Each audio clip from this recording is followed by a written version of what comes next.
Je dois vous avouer, j'ai bien hâte. J'ai hâte au 20 avril pour ce premier salon du bénévolat et de l'engagement citoyen aux promenades de Sorel avec la magnifique organisation du Centre d'action bénévole du Bas-Richelieu et c'est co-organisé aussi bien sûr par la CDC chez nous, la Corporation de développement communautaire Pierre de Sorel. Il en est le directeur général. Dans cette chronique CDC, c'est Mathieu Brochu. Salut Mathieu. Salut Alex. Ça se prépare rondement là. Hey, ça s'en vient, là. C'est dans moins de 11 jours. C'est dans 11 jours que ça s'en vient, une semaine et demie. On est dans les derniers détails. Le Salon du bénévolat de l'engagement citoyen, c'est quoi? On vous en parle depuis quelques semaines. Ça va être une quarantaine d'organismes à but non lucratif. Des OBNL en sport, en loisirs, des organismes communautaires qui vont être là pour venir présenter ce qu'ils font tous les jours, leur mission, qu'est-ce qu'ils ont et leurs besoins en bénévolat. Et comment ça va fonctionner le salon concrètement pour les gens qui vont se rendre aux promenades de Sorel samedi le 20 avril? Donc, c'est de 10h à 15h. Vous rentrez aux promenades de Sorel, vous stationnez, vous venez en transport en commun. Il y a la STC qui a ses arrêts sur place.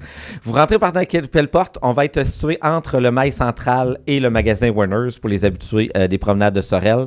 Il va y avoir des tables, dans le fond, des différents organismes qui seront là. Certains auront différents éléments. Donc, vous allez pouvoir faire le tour. Si vous passez par le mail central, il va y avoir un kiosque, on va vous remettre un dépliant avec la liste des participants si vous voulez faire le tour. Puis je pense qu'ils vont être regroupés aussi en termes de services aussi. Exactement, là. On va essayer de regrouper le plus possible les gens par secteur d'activité, donc des groupes, mettons, en déficience intellectuelle, tout ce qui est santé mentale, santé mentale ensemble, etc. Donc, on va essayer de faire des regroupements comme ça, donc pour que les gens puissent y aller selon leurs intérêts. Donc, il va y avoir des gens au kiosque central pour vous informer, répondre à vos questions. Si vous cherchez un type d'organisation en particulier, vous allez pouvoir aller vers les gens qui seront là. Puis, vous pouvez circuler, faire le tour, aller découvrir les organismes qu'il y a dans la région. Redécouvrir aussi. Découvrir ou redécouvrir et voir comment vous pouvez vous engager. Donc, les gens vont être là, ils vont faire part de leurs besoins en bénévolat. Donc, les organismes, certains vont dire, ben moi, c'est du bénévolat de tant d'heures par mois, tant d'heures par année. Est-ce que c'est de jour, de soir, de fin de semaine?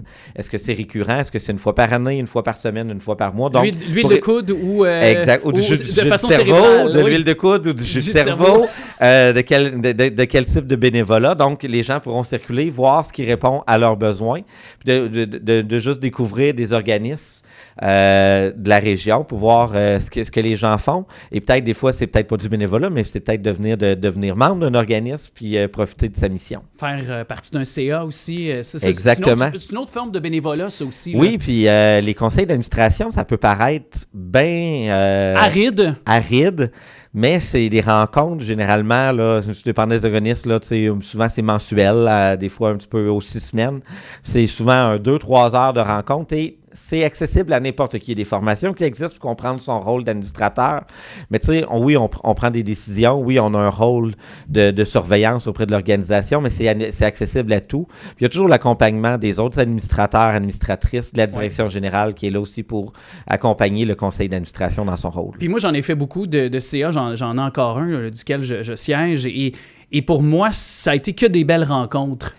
Pour les équipes de travail, bien sûr, mais pour aussi la gang autour du CA, parce qu'on provient tous de milieux différents, puis ça nous permet de connecter avec des gens qui ont tous un background aussi différent, puis on a tous les mêmes valeurs. Par contre, c'est ça qui nous réunit. Exactement. Quand on s'implique dans un conseil d'administration, c'est parce qu'on croit à la mission de l'organisme, on croit aux valeurs de l'organisation, puis une force d'un CA, c'est justement d'avoir un conseil d'administration diversifié. On veut pas un CA de 7 comptables puis pour surveiller les chiffres de fond en comble. Une personne qui est plus à l'aise dans les chiffres, une personne qui est plus à l'aise dans l'organisation, une personne qui est plus à l'aise dans les ressources humaines, quelqu'un qui a un regard totalement externe, quelqu'un qui a déjà utilisé les services. Il y a plusieurs CA où il y a des utilisateurs des services qui sont là. Donc, c'est d'avoir une variété de gens dans un conseil d'administration qui nourrit les discussions autour de la table. C'est ça qui devient encore plus intéressant. Il y aura des panélistes aussi, ajoutons-le, pour ce salon-là, à du bénévolat et de l'engagement citoyen, là, dont M. Sorel, que j'appelle affectueusement Kevin Arsenault, qui va être parmi les intervenants. Là. Exactement. Donc, le matin à 11h, dans l'après-midi aussi, il va y avoir des panélistes bénévoles. Donc, M. Sorel, comme on connaît bien, Kevin Arsenault, qui est engagé dans plusieurs organisations. Il va y avoir Annie Lavallée, qui est une ancienne membre du conseil d'administration du Centre d'action bénévole du Bas-Richelieu.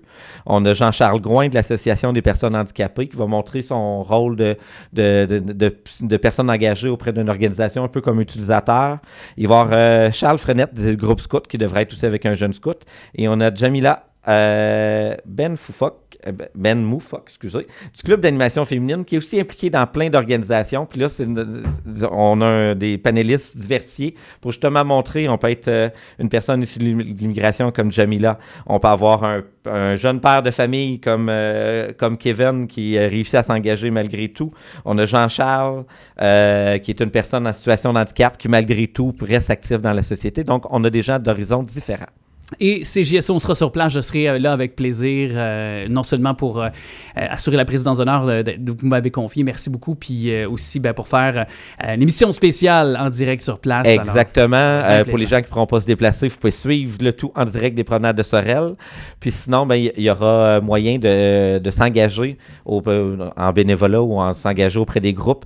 Par la suite, on transmettra les informations, là, comment s'impliquer pour ceux qui auront manqué l'événement, mais mettez ça à votre agenda samedi, pas ce samedi, dans une semaine et demie, le 20 avril de 10h à 15h aux promenades de Sorel.